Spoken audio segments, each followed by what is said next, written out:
Hello, this is Neil from iPaintGirls.com. Visit the website in the link for more free tutorials. And as promised, we're going to do a vlog on drawing pants and drawing the wrinkles in pants. So I decided to do this quick sketch, and instead of just doing it like a female, I decided, you know what, it'd be kind of funny to put Sagat in this pose here. So that's what I did, just to be different and funny. Right, so I'm going to go ahead and turn his layer down, and then we're going to draw the jeans on top. So the main thing I like to do when I draw jeans, I like to exaggerate the lines and everything. So let's go ahead and give him low jeans. We could even give him as low as hers. Like we can really make his jeans really low, like down here. That'll work. And when you get to this point here, again, what I like to do is draw part of the body there, and then come with the jeans over just a little bit like that. And it just looks cooler when you do that. It looks more attached to the person.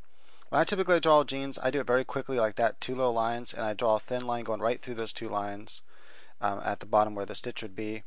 Then I kind of do like a little fold over like that, maybe do a little hint at a button. You can do little dots if you want to hint at the seam hem. It just depends how far away and how detailed it is. And then I might, go ahead and add a little bit of that in there, and that's it. And then, pull off some wrinkles. You're going to have wrinkles around here, as you can even see in the image, and then a couple might come up there.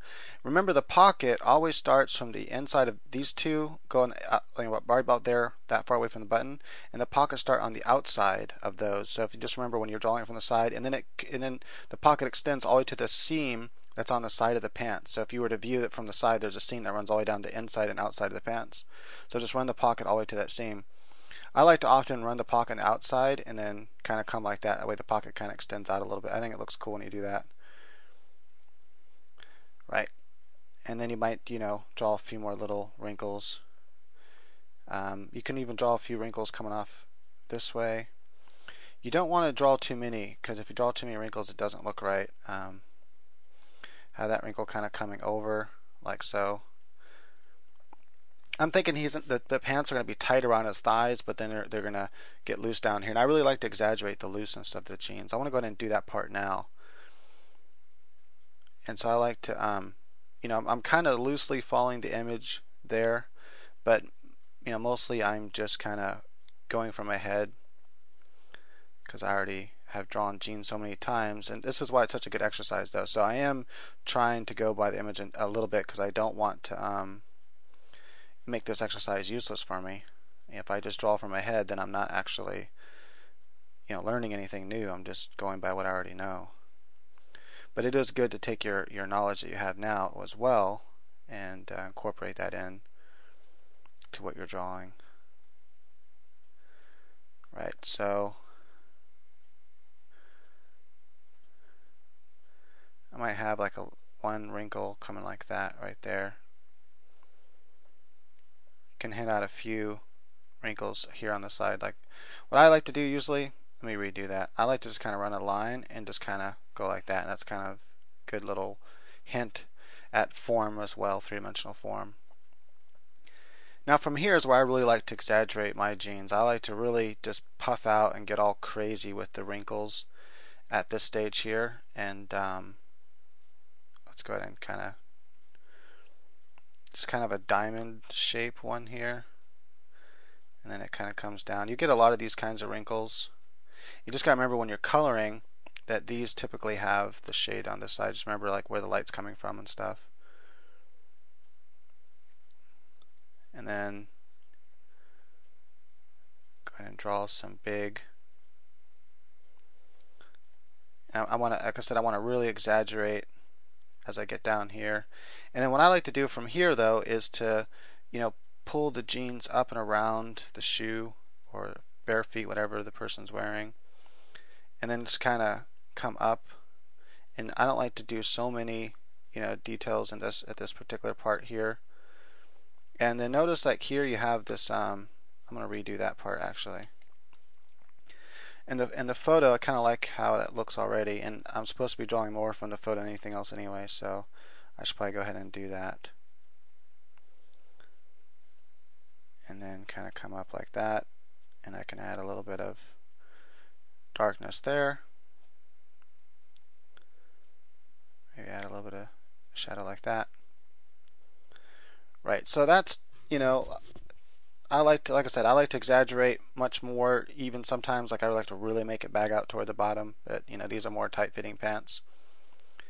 Now you notice that you can see the inside of the seam here because her leg is kind of turned outward. You got to remember that when the seam starts, it connects both inside seams connect to the crotch region of the pants. So you got to remember that the seam for this part of the pants goes from here and all the way around to the butt crack up to the back of the pockets, or there's like in the back of the pants you have that part, and then you have this kind of seam here, and the seam goes like that and wraps all the way around. Okay.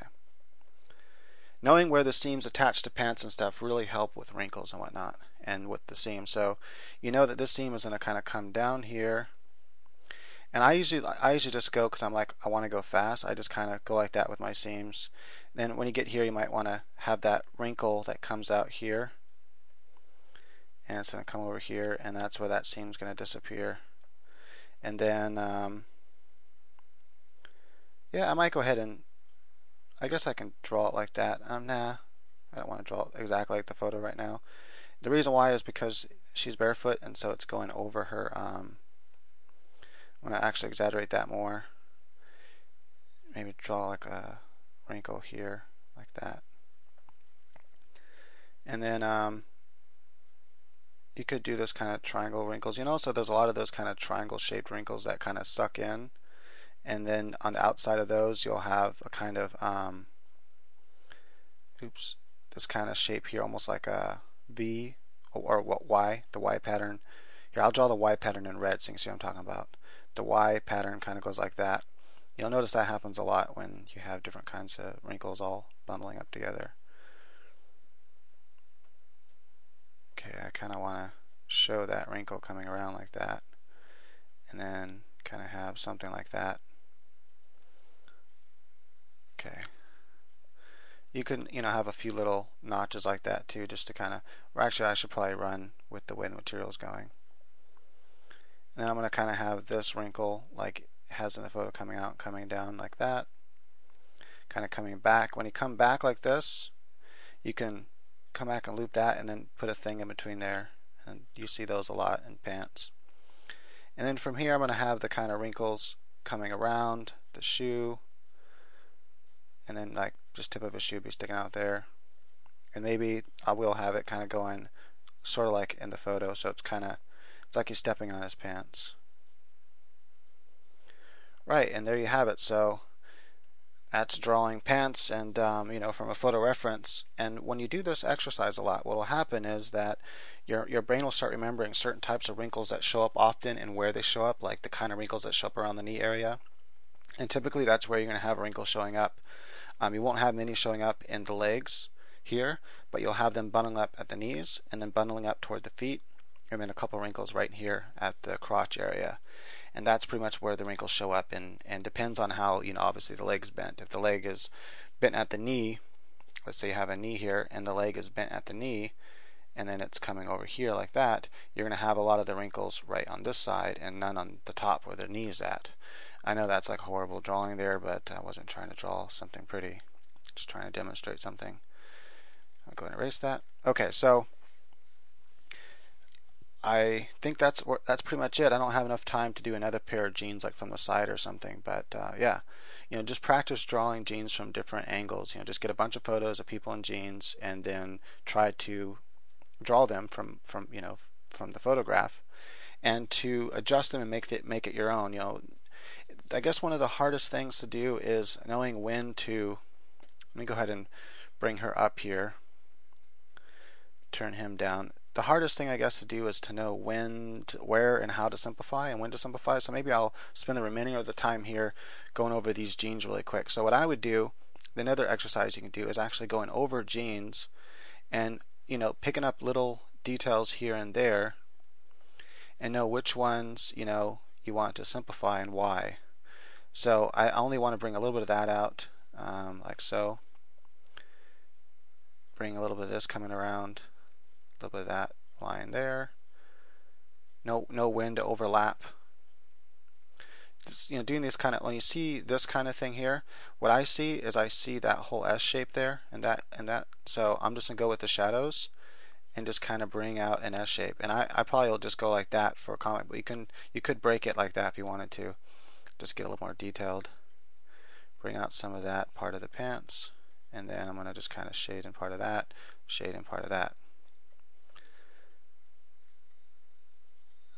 And notice I just add other wrinkles even though they're not actually there in the photograph, just because I think it looks cool. You can add a couple of those wrinkles, a couple of those wrinkles, come up. Again, it's all about, simplifying here. That's the purpose of this, is to be quick and, simplify. It's all about learning how to simplify, what details to pick out, which ones to ignore, and that's the whole point of this exercise. So that's why I'm going fast. I've done this so many times that I'm just like used to it. But this is, what you want to do. Like, okay, you see these kinds of wrinkles? I'm going to put in red where you see the shape, where the highlight's hitting. It's kind of like that kind of shape. But you see it kind of attaches there as well. So you have that kind of shape. Now what I want to bring out is only some of the shadows. So it's just kind of like that. And that's the only part I'm going to, bring out in my drawing. Notice what I do a lot is I extend my wrinkles inside the pants, even though it's not like that in the photo, because it just looks cooler in art to do that. You can do some dash lines for some of the parts, just to show some of the shadow where the shadow is at for the wrinkles. And so on and so forth. Just about done. And there you go. So that's how to, another way to practice is just drawing right over the photo. And what that'll help you do is to learn what details you want to pick out, how to simplify. You're not, when you're doing comic book, you're not trying to draw something that's realistic. You're trying to fake realism with as few lines as possible. And the whole point of doing comics, really, I guess, is to tell a story quickly, because you have a deadline. You have to pull this stuff out quick. And so you need to, what are the most necessary details in order to make it, to fake the realism. You're trying to trick people into thinking that they're seeing something that they're used to seeing. And also you want to stylize it and everything, make it your own. And so voila, you have pants. Everyone can tell those are pants. They can tell those are wrinkles. You don't have to do all the crazy details in order to pull that across. Maybe the next time I'll do like a vlog on how to shadow, and mainly just shadow. You don't have to do highlights in comics if you don't want to. It's mainly shadow that takes care of everything, that takes care of form. Form is mainly shadow. Of course there are some little specular highlights and stuff like that, but with jeans you can really pull it off with just shadow in itself. Well, really with just lines already tells what you're looking at, but if you add some shadow, it's pretty cool. And I'll go ahead and I guess add some shadow to this very quickly, since I have time in the video, so I'm going to spend that just adding some shadow here really quick. So what I'm going to do is I'm going to just follow the same shadowing here on the thing, and I'm just going to kind of, what I like to do is I can kind of see how it all goes there, and so I'm just going to kind of bring out little parts here and there on this side. Mainly the shadow's going to be on the left side though. That's the part you really want to bring out and exaggerate. And it's all about simplifying. You're ignoring a lot of the details in the photo because that's not important to the comic. And mainly I'm just going over, and I know, okay, I'm going to have a part here where it's shadowed, but here I want this little breakup to come like that, and then to come over here. That way it shows there's some light hitting that top part. I want to show there's some light hitting this top frame here as well, and so I'm going to bring the shadow like this, and then over here I know it's going to be hitting and it's going to be lit up there, so I'm not going to shadow that part. I'm going to leave a little bit of that plane lit up and then come down and so forth like that. And a lot of that you can just leave, looks fine. I'm going to have some of that and have a plane. Just have like little triangle wedges here and there where the light is hitting. You can also just shade it first and then go back and erase where the light's going to be hitting. So you can just kind of come over and give it an overall shading of the basic form of the shade of the shadow, and then come back and erase the shadow where you know more of the light's going to be hitting. So for example, I can like shade all this in because I knew, let's say I just shade all this in right here at the knee because I don't feel like thinking.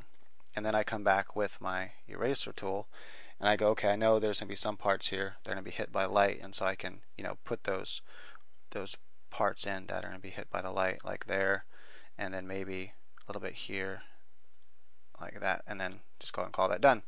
And notice how that shading just brings so much out. Then you put color behind that on another layer, and it'll look very cool. Let me pause real quick. Alright, and then there you can see the finished version with the two different layers for the shadow and then the light underneath it. And I had a few little specular highlights just to kind of bring out some more of the form. It's not necessary, it doesn't have to be there, but it looks kind of cool. Alright, so I hope you find this helpful. Please click the thumbs up if you did, and pass the link around to your friends and stuff that you might think it's helpful, and post it in forums, whatever. Thanks.